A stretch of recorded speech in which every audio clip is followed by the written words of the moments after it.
What's up, guys? It's Jim with OPTCG, bringing you guys another weekly locals video again on this lovely Saturday. And today, you guys put me on a really fun leader that I actually had been looking forward to even before OP07 came out, and that is red and blue Vivi. So this leader, guys, is a whole lot of fun. Very different play style than most decks in this card game. And I think got a very large boost in power with the addition of 6-cost Boa in OP07. This deck wasn't really there yet last set, but this set, it can actually hang, and I would say is a solid tier 2. It has a lot of matchups that are pretty much auto win for Vivi, but also a lot of matchups that are almost auto lose. So it's kind of in a weird spot, but there are a lot of decks like that in the current meta anyway, so I think Vivi's a lot of fun and definitely a really great deck to bring to locals. And we did pretty solid this week, so looking forward to going over those games. But obviously first, let's go over this deck list with the card I have already mentioned. Probably the best card in the deck is going to be the new 6-cost Boa. So this Boa Hancock card, guys, is so good in this deck. 6-8 stat line is beautiful. The vanilla stat line on a 6-cost is just way too good. We were already planning on going second, so you can play this on curve on 6 and then also on 8 to use it and then also give it rush, right? Basically a pseudo removal, because locking down something and not allowing it to attack is basically like removing it from the board for that turn. You can almost think of it like that sometimes, which is very strong, which means we don't run Red Rock in this deck, right? Because now we have Boa. If there's something too big we really can't deal with, you kind of just need to play Boa and, you know, let it chill out for one turn and do what you need to do. So this is a great card in this deck. Probably the card I'm looking to draw the most when playing this leader, as a 6-8 is just way too cheap, and the effect is way strong for the amount of Dawn you need to spend on it. So really good. Also, not to mention, we have a hard time clearing if, like, say an opponent is doing like a bunch of 1-cost searchers, like a Bonnie playing Bonnies and Baby 5s. This is your best way to get rid of that. So also another use case for Boa here. But next up, let's get into probably our second best rush target in this deck, which is going to be 4 of 7-cost Borsellino from OP05. This card is really solid, especially with the multitude of strong 4-cost cards that are currently in our meta. This has a lot of good targets to hit, and then it can also hit hard when we give it rush right after the fact, while still on 10 Dawn being able to leave 1 Dawn up for defensive events. This one is a little bit less flexible though, right? Boa is kind of an all-encompassing card for any board your opponent throws at you. Borsellino is obviously locked to 4-cost or less, so if your opponent has a board of everything that is, 5-cost or above, it is a bit awkward in hand, but there's almost always a target in every matchup, unless like you're playing it's an NL. This card is not great into NL. I'd say your best target is maybe like an Onami. Like, they don't really play anything below that, but really good card in mostly every matchup, and I am definitely looking to see it if we're playing RP Law. Best card, I would say, into that matchup for sure. Next up here is Ors, a 6/7 body from EB. This card is also really nice, considering we run a lot of events, which means against, say, like a Lucci matchup that is trying to KO this card and remove it, Ors can pitch one of our events from hand to prevent removal. So one of the best cards into removal matchups, KO removal that is, because this does not prevent bottom decks or back to hands. This only prevents on KO effects. So basically in the black matchup, this is your guy to go to. I make a little bit of a misplay in our last match of the day and use him to counter out in a black matchup, which looking back, I may not have done, and I do not think was the right play. So definitely want to hold on to these guys in those matchups, as they will make the game a lot easier for you. Next up here, we have Shariah. So Shariah is great, right? Because this card is basically a 3/5 blocker with counter. He always is going to be able to swing 5 if your opponent is a 5k leader or more, or block and be a 5k blocker if you need him to do so.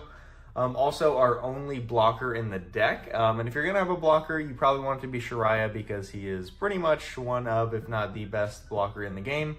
Also very, very good into black, yellow Luffy.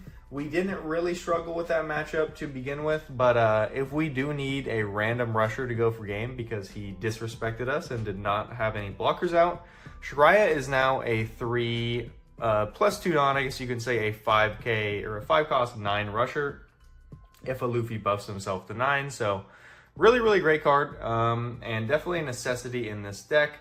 Also really good to be able to pitch it for 1k in matchups where you don't need it. Next up here, though, is going to be 2 of Charlotte Pudding. This is a card that I might think about bringing up to 3, possibly, because I think it's just way too good in this deck. As a leader that's not swinging into your opponent and waiting on these higher statted stuff, your opponent is going to be generating more and more cards in hand because they do not have to counter out, unless they're a deck that kind of spits cards out of hand like crazy, which a lot of them aren't. RP Law kind of is in this meta, but decks like Lucci and stuff don't really need to do that. So they will usually be able to get a large amount of cards in hand, and then Pudding can kind of punish them for being forced to keep all those in hand. So really, really necessary card, and definitely a card I want to see in a lot of matchups. Also, can give it rush if you need be to swing into a board you could not deal with. But with that being said, let's go ahead and get into our 2Ks. So first up here, we have 4 of Otama. This is kind of just, it's a flex 2K. There's a few other 2Ks you can run, but the minus 2K power comes in handy a lot of the time if you're trying to remove a board or anything else. As we know, Otama's one of the best 2K counters in the game, always has been, and honestly, I think always will be. So that is why you run her, but let's go ahead and get into our next 2K here. Then that is going to be the Super Spot Build Duck Troops, or the Supersonic Duck Squad, as I honestly know them from the anime. These guys are a very interesting card in this deck. I didn't really believe in them, but once I realized their potential, I actually really like them in the deck. So as I was saying earlier when talking about Boa, there is a lot of decks that run a lot of small cards that we actually just can't deal with in the early game. So we need to wait till we get to at least 6 Dawn to remove them with Boa. However, the Super Spot Build Duck Troops definitely helps out with those cards, as on 4 Dawn, if they just maybe, I don't know, played one of those searchers, right? You can now play the Super Spot Build Duck onto the board, give it rush and draw a card. It will give your leader minus 5,000 power, which obviously we don't care about. You can swing into whatever you need to swing into, and then at the end of the turn, it will bounce itself back to the hand, which means you get the 2K right back, and you got to swing into what you needed to swing into. So really good card for that pretty much specific situation. Just board removal early when you need it while bouncing a 2K back to hand. So really, really good card, and love it in this deck. And last up for our 2Ks, we have 1 of 2K Sanji. So this guy is really cool because obviously he can buff himself to 7K. He can be a surprise go for game rusher if you need be, whereas these other 2Ks can't really do that. Their stat lines are too low. But honestly, mostly using this as a 2K, just having it as an option though if you need it is pretty nice. Next up here, let's get into our very, very large costed bodies that are pretty integral in this deck. First up here, we have 4 of 10 cost Shanks. So this card is a necessity, especially if we're not running Red Rock, as Red Rock is really needed for anything that is like 10 cost, 9 cost, 8 cost. Anything obviously with a 10K stat line or below, Shanks is needed to get rid of them. If your opponent just played an E-Show and they're in black, play Shanks, right? If you're playing it's a Nell, your opponent just played a 10 cost Ace, we're playing Shanks. Yamato, Katakuri, whatever. We're playing it's Perona, they just played maybe an 8-drop Kid, we KO that. Bonnie, 8-drop Kid, KO that. There's a lot of decks that run a lot of big cards that we wouldn't be able to deal with without Shanks, so for that reason, you need this card to put on the board, and it is usually from there pretty impossible for your opponent to remove unless you're against blue with a Red Rock or black with the exact cost reduction that they need to see. This card usually sticks and takes out something very, very strong on its play. So with that being said, let's get into our last really big statted body here, and that is going to be our 2 of 10 drop Secret Rare Kaido. This card is interesting in this deck. Definitely belongs at a 2-of. I would never go any more than that. Basically, you're playing this out if your opponent is kind of leaving you at a pretty healthy life total, and you really aren't scared of dying next turn, and you just kind of don't need to remove anything, right? You just have a turn where you can kind of chill out and play something big down. So anything that's going a bit slow, maybe even an L, this is what you're going to want to play down. Insane 10-12 body while drawing 4 is just too good in too many scenarios. So really do like having this card, but in matchups like RP Law, it is definitely, it feels bad in a lot of scenarios. So these two cards in aggro matchups specifically feel really bad, but we do have a few cards in the deck to get them out of hand later that I will go over. Now getting to our events. We run a lot of events in this deck, which is why Little Oars Jr. is so good, so let's go over those. First up here, probably the best event in blue, possibly the best event in the entire game. We have Gravity Blade, Raging Tiger, bottom deck, 2 6-cost cards. This card is way too cracked.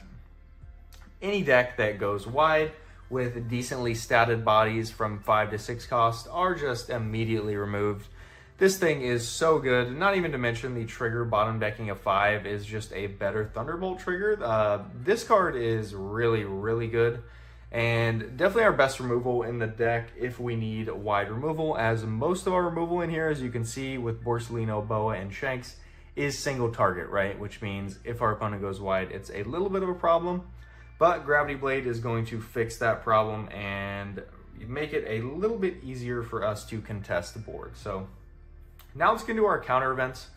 As a leader that cannot really contest for board and a lot of the times is stuck in a little bit of awkward situations, you'll be finding yourself being hit multiple times by a board that you just couldn't really attack back into or pressure down. So for that reason, we need a few counter events. And first up here, we have Happiness Punch, which is pretty much only playable in Vivi, as it does require an active leader to be used. And basically, if you don't know what this card does, it's going to give for 1 Dawn minus 2k power to one of your opponent's characters for the battle, for the turn. So if they are a double swinger, that means they will be the same minus 2k power if they try to attack again. And then on top of that, if your leader is still active, you can give another minus 1000 power on top of that to something else or the same target if you need to. So this is a 1-for-3 that you can disperse through multiple units, which is really good when your opponent has multiple attacks on board that you need to deal with, because for 1 Dawn, you can now deal with both. So not needing to get multiple cards out of hand for a 1k, 2k is very, very good for us. Getting to our next counter event here, we have 4 of Radical Beam. Who would have guessed? In a red deck, we are running Rad Beam. Yeah, I think everybody knows how good Rad Beam is by now, and in this deck, it is no different. We are usually leaving 1 or 2 Dawn up every turn, depending on what we do. So if we have a Happiness Punch paired with a Radical Beam, you can even play around at 1 or 0 life and know you're going to be fine to go for game on the next turn. A very important card, because there are games where you just don't have a choice and you have to go down in life really quickly. So Rad Beams are going to keep you safe in those scenarios, as again, do not have a lot of blockers. Shariah is our only blocker in the deck. And last but not least here, we have very, very important cards in this deck that you do need to see a few of, and that is going to be 0-cost Bad Manners Kit Course, as well as an extra 2 of Gum Gum Rain. So running both 0-cost events from both colors for a total of 6. This one's trigger is a little bit better, which is why we run 4 of to 2 of. But 6 is a really necessary number when dealing with this deck. As you can see, we have a total of 4, 8, 12, 16, and 18 bricks. You could even count a Happiness Punch and a Rad Beam sometimes if you don't have Dawn up as a brick as well, which means we need to get a lot of these cards out of our hand. As I was saying earlier, these cards are pretty much dead in the Law matchup. So these are very necessary, as well as Law is already going pretty aggressive and aggroing you down. We can convert these to 1/2k counters depending on how you look at it. And anything else we don't need, right? If you have too many gravity blades in hand that are unnecessary, maybe in like an Enel matchup, we can trash those. You see a Borsellino in a matchup, you don't need it, you can trash that. Or even if you see too many zero cost events, don't be afraid to trash a zero cost with a zero cost. If I have all counter in hand and like 2 zero cost, I'm usually trashing the zero cost. Since there's not really any other targets for it to trash in hand, I'm trying to get max value in those situations.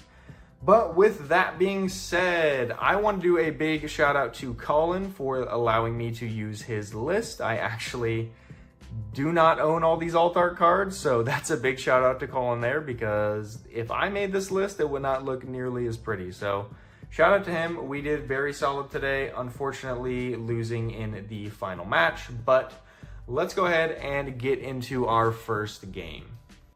And jumping into our first game here, we're going to be going head-to-head with a green and black Perona, which honestly, in my opinion, is probably a pretty good matchup. However, we did end up going first as we did lose the dice roll. So Perona's going to go ahead and play an Otama Searcher on 1, fortunately going to whiff that search for us. And then play the 1-drop Momonosuke that is going to be really difficult for us to deal with. So on 2 Dawn, we are unfortunately just going to have to use Leader Effect. Even if we have the Shiraya, it is definitely not worth playing, as Perona could just rest it and attack right into it. So he's going to go ahead and use Momonosuke Effect, searching out an Otama and immediately playing down that Otama. He does see a few targets in that top 5, so he will choose to grab the 2K Izo. If we do have the 1-drop, You Can Be My Samurai, which he does, going to use that, drawing himself 2, and swinging 5 in the lead, we will choose to take as he plays down another Momonosuke. So he is searching a whole lot of cards, and as Vivi, unfortunately, it's pretty hard to actually deal with them, so we're going to have to play the Shiraya here. Swinging 5k into the Momonosuke, at least getting rid of a little bit of card draw for these next few turns, so definitely want to find a pudding if all possible, as he is just maintaining a huge amount of cards in hand, and unfortunately we really cannot do anything about it unless we see that card. So after getting a Ryuma off the Momonosuke here, he is definitely going to just go ahead and drop that right down, popping the Shiraya and swinging 6k lead, which we will just decide to give a 2k for. Now on 7 Dawn, we're going to play the Boa Hancock, locking down the Ryuma and bottom decking the Momonosuke with 1 Dawn left active, putting the little heart piece there to just signify that the Ryuma cannot attack. And now opponent on 8 Dawn, so if we do have a Moria right now, you could play it. However, there are really no good targets in the trash to bring back. Like, bringing back a Momonosuke is okay, but I don't know if it is the correct play here. If he even has it.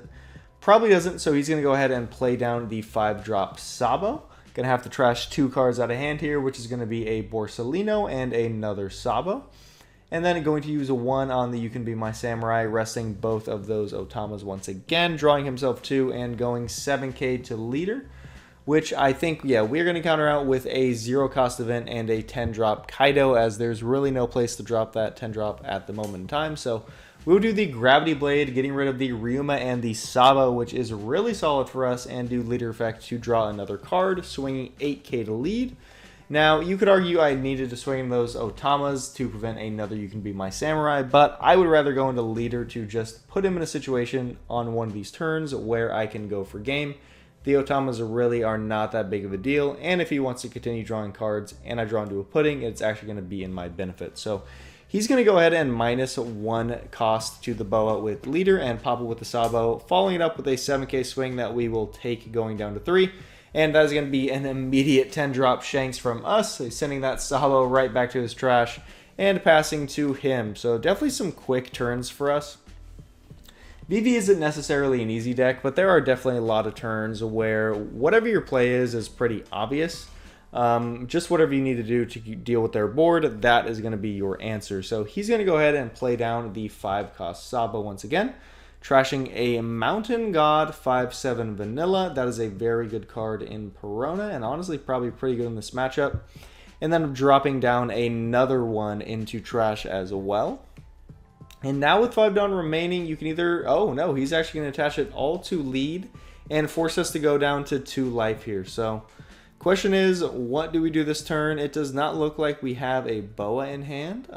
Actually, no, we have 2 in hand, so we're going to go 12 lead. He is going to decide to take as we lock down the Sabo and bottom deck one of the Otamas, giving Boa rush with leader effect, and we will go 9k lead.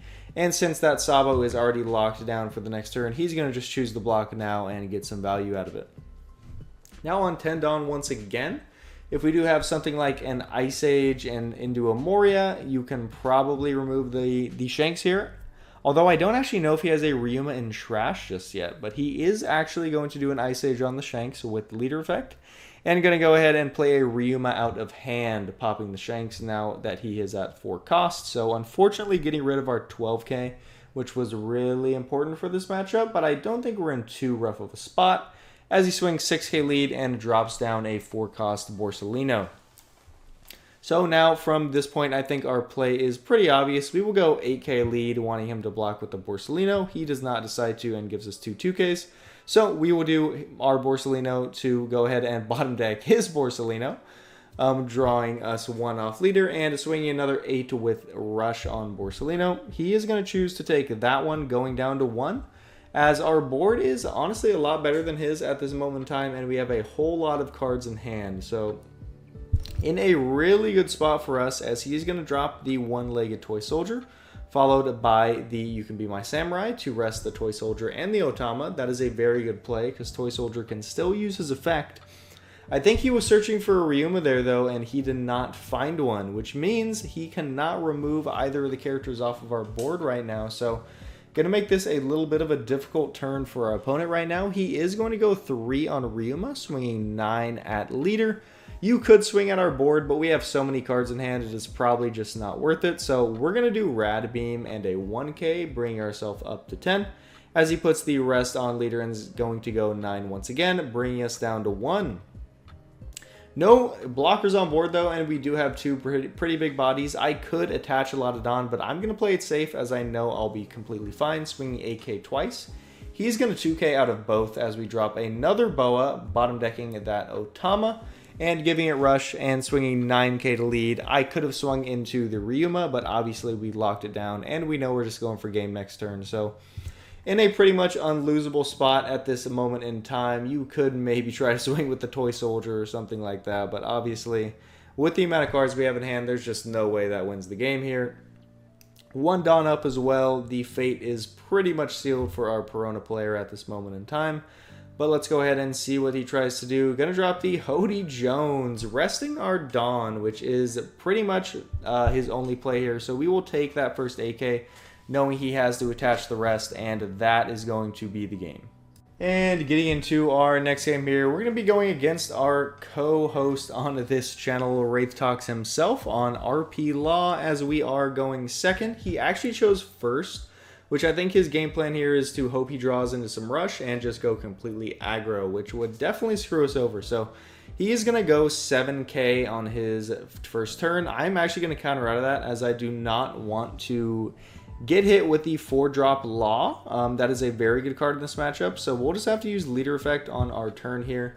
Bring ourselves to 7 cards in hand. I'm expecting the Law, but he does play the Miss All Sunday into the Shachi Penguin and is going to go ahead and swing 5. We will 1k out of that, keeping ourselves very healthy, as that is going to be a 6-cost Boa on our 6th on turn, bottom decking that Raise Max and locking down the All Sunday. So pretty solid turn for us. I don't know if he should have played down that Raise Max knowing Boa is a card, but he's going to play the Bon Clay down here, which is very scary in this matchup because we do have very large statted characters, which means that Bon Clay is pretty much always online as 8k and above. So gonna need to remove that if we can. As you see, we do have the 7-cost event in hand here.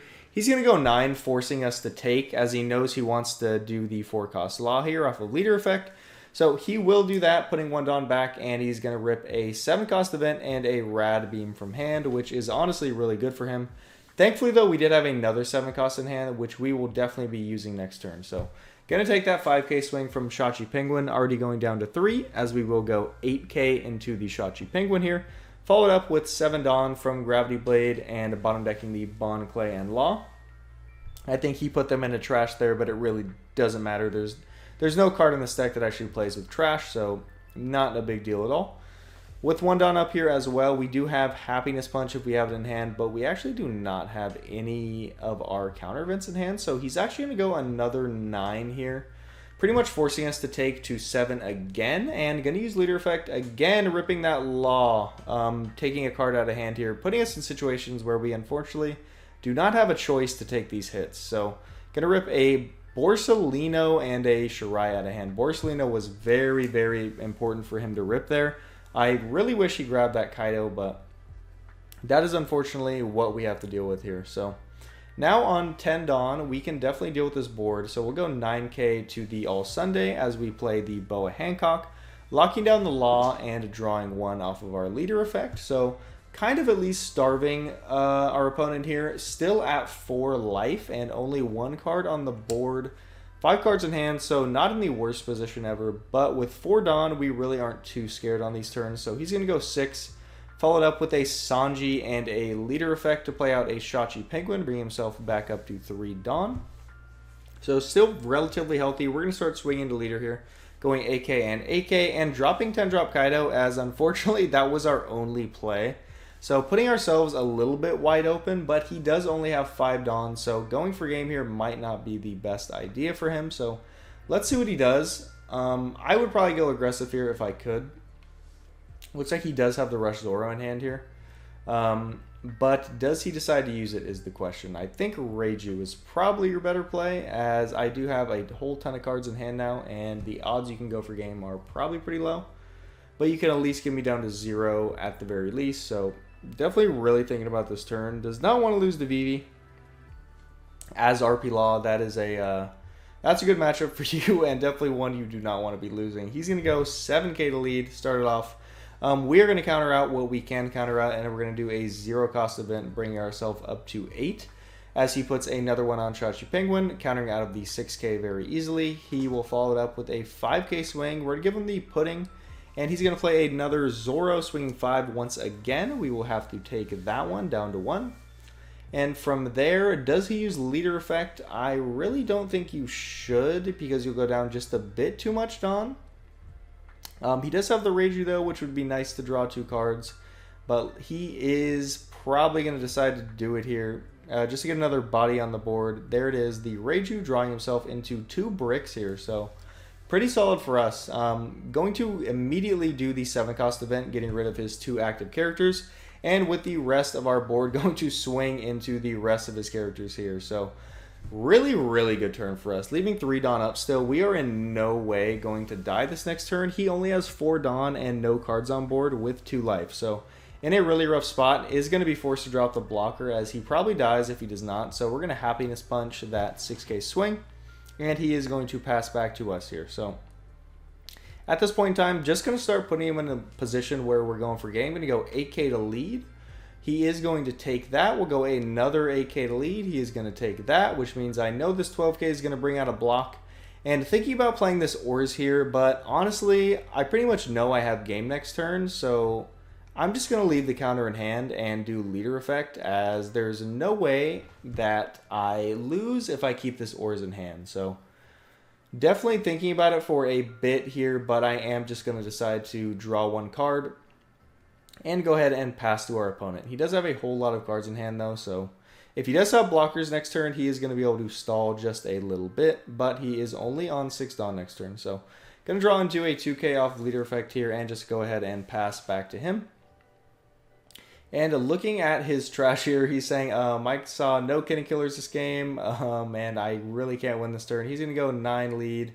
And yeah, we have the counter. There's just no way he could win there. And getting into our final match here, going to be going into Gecko Moria, which honestly is probably a really rough matchup for us. Peronas are just very strong. With getting rid of our very large hands that we tend to get, but he is going to whiff a brand new on his turn 1 as we draw on our second turn, so that is pretty solid for us. He is going to swing 5 on this turn here. As we know, he is not going to be playing down a Perona. We are just going to take, and he's going to play the Kuzan, drawing himself 1 card. Just going to draw 1 off Leader Effect. Not really much to do this turn. 5 Dawn is definitely a very awkward turn for Vivi, there's no doubt. You can play a Shirai, I guess, and give it rush, but there's really no reason in doing that. because it is so easily removable in this matchup. So he's going to go 5 twice. We're going to counter out of both, getting rid of that Little Oars Jr. there, which honestly I think might have been a misplay. That card is just really good in this matchup because it can prevent his KO effects, right? So maybe should have kept that in hand, honestly, but he is just going to play the Sabo and Sindri here. Not a very scary turn for us, as we just are going to drop the Gravity Blade, sending down the Kuzan and the Sabo to the bottom of the deck. So pretty good start for us, honestly. We are not in any scary positions here. We've gotten all of his scary cards into trash. As he does play down the Perona off leader effect here, going to start ripping cards out of our hand. We are going to have to give him the 0 cost event, and we will give him a 2k for that 6k swing. As he drops another Sabo down, going to cycle out 2 cards here, and he is going to cycle out an Ice Age. And when he did that, I don't think that's a good play. I think Ice Age is one of the best cards in this matchup that you always want to try to keep. So we are just going to play the Borsellino down and give it to Rush, but actually going to swing into leader here, bringing him down to 4 life. He already had a decent amount of cards in hand, so no reason to try to go for the starve game plan at the moment in time. Probably going to remove the Borsellino anyway, but he is going to rip down the 8 cost Isho here. Definitely another one of the best cards in this matchup. Going to be a total of 2 cards out of our hand right now. And he ripped a Borsellino and a 1 cost Radical Beam, unfortunately. There really wasn't a good target for Borsellino right now, so honestly not too mad at that. But we do take a hit here from a leader and then another 8k from Sabo. So definitely a scary spot. We're just going to go 8k into the Sabo. He's going to give it to us as we rip down the 10-drop Shanks, KOing the Isho. Not a whole lot to think about that turn. That might have been the fastest turn of all time. But now on our opponent's 10-don turn, if we do have something like an Ice Age into a Moria right now to get rid of the Borsellino or possibly even the Shanks, depending on if you have a Helmeppo in trash, we would definitely be in a rough spot. So he is going to do the Ice Age right now on the Borsellino, I'm almost positive, bringing it all the way down to a 2 cost. So as he does have an Absalom in trash, he can just go for leader effect right now and KO that Borsellino if he so desires. And it looks like that is exactly what he's going to do, swinging 8k into leader with a Helmeppo, trashing into trash with leader effect. And then going to trash 2 off the top, and there is that Absalom, going to be able to put those Ice Ages to the bottom and KO that Borsellino. And with 4 Dawn remaining here, looks like he does have a Rebecca to play if he so needs to, and there is the Rebecca. Going to look through the trash here, and I think he is just going to grab a Sabo, if I remember correctly. But no, it looks like he does go for the Brook. Just putting it on board to give us another scary target here that, as a Vivi, you really can't deal with because you do not have an extra leader swing. So we're going to have to go 12k into the Brook. Obviously, that's going to warrant an easy block. So we are going to play down the Boa Hancock, locking down the Absalom, bottom decking the Vivi, giving it Rush, and going 8 into the Brook here. Sorry, bottom decking the Sindri, not the Vivi. Excuse me. Now on 10 Dawn once again for our opponent. If he does have a Moria, that is pretty much always the right play if you can go for it. Another Ice Age here would be pretty big as well. But I don't think it looks like our opponent is going to be going for that. I don't know if he has the Moria in hand just yet. So just organizing the Dawn here, looks like he is going to go, I think that is a 7 or 8 to lead, going to trash 3 from the, 1 from hand and 2 from the top, and playing out the Perona. We are going to have to get that 0 cost out of hand, and we'll do a Happiness Punch, bringing his leader down by 3, and then we're going to need 1 more K of counter as this is an 8k swing, or it might have been a 9k swing as we give him a 2k. And then there is the Rebecca dropping it and grabbing a Sabo into hand here. So again, dropping a blocker, making it very difficult for us to actually put on the pressure. We're going to go 8k with a Borsellino, and we're actually going to choose to bottom deck the Perona. We do not have a whole lot of counter in hand, so we want to get rid of things that can attack. And we'll go 8k and another 12k, putting our opponent down to 2. Decent spot here. Our board is definitely a lot better than his with a 12k and a double 8k. We are at 1 life though, so in a pretty precarious position. If he does decide to go aggressive, I'm in a little bit of a scary spot. We only really have 0 cost events in hand Definitely a bit of a strange hand at this moment in time. So he's going to go 5k with a 6k. And we are going to be forced to give him the 0 cost event there, as that is our only way of countering that out. And he's going to do the Suru on most likely the Boa Hancock or the Borsalino. And going to play the Moria down with the Meppo. Yeah, bring Boa down to 1. And then Rebecca definitely going to bring out that Brook and KO the Boa into the trash here. So 10 Dawn once again here. We do not really have a way to go for game at this moment in time, but I think it would be smart to just get rid of board as much as we can right now. So we're going to go 8k to, what's his name, Absalom here, and then we're going to go 12k after he blocks. We'll do Boa Hancock, locking down Moria, bottom decking the Suru, and then swinging into the Brook. So honestly, really solid turn for us. This Moria cannot attack after Boa Hancock effect, and we again have a very menacing board. Compared to his standstill Moria, he is going to get the Ice Age here though, bringing down the Borsalino to a 2 cost. So this is just going to be an easy leader effect if he doesn't want to use the Absalom right now. Going to put 2 on lead, going 7k to leader and trashing 1 from hand. Going to trash 2 with leader effect and playing that Absalom out as we predicted he would. 1 down up here, and I think we're probably just going to go for the Rad Beam after he KOs that Borsalino, which is exactly what we're going to do.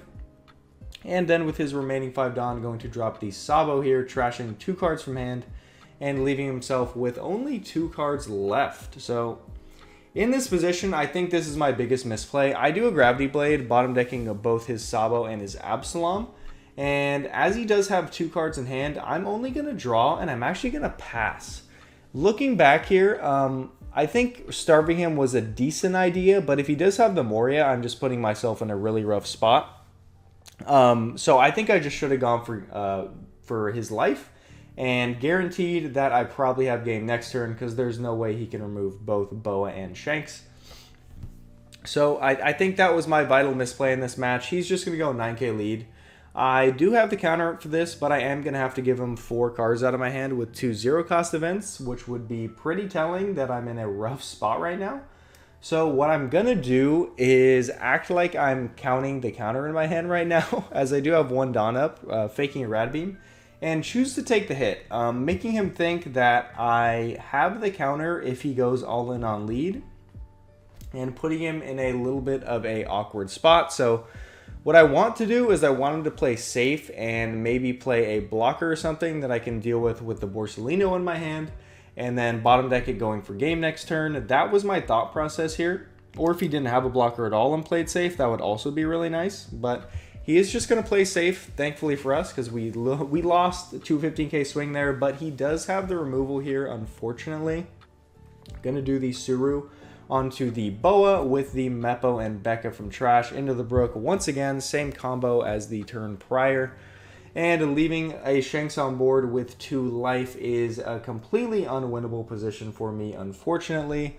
We're going to do what we can, bottom decking the Becca and going to try to swing into board here. But at this point in time, with no life and a Moria on board, there's just no way to win this match. So not attacking lead there, I think, really did cost me the game, and that is going to be it. So learning from your games, guys, is really important.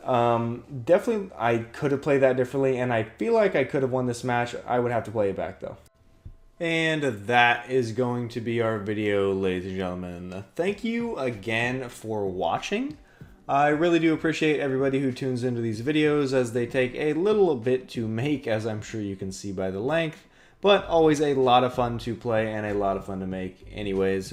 But Vivi as a deck, honestly, I love playing this leader. Really, really fun stuff. I think drawing cards in general is just really fun for me. And as a leader that draws it off leader effect and gets the ridiculous hand sizes, Vivi is just really fun to play. So I will have the sim link of the deck list in the description. I know a lot of you guys don't always go to locals and just play on the sim. So if you want to copy that, that will be there. But thank you guys for putting me on Vivi, and it is looking like next week is going to be another bit of a toss-up between possibly Blue Yellow Ace and possibly maybe even RP Luffy. So we will see what we have in store for next week. But that video next week, guys, just letting you know, might be a little bit rushed, as myself and Wraith are going to be heading to the Pasadena Regionals on that Saturday and Sunday. So if anybody is going to be attending, would love to see you there, and really excited. Always love going to those big events, and going to be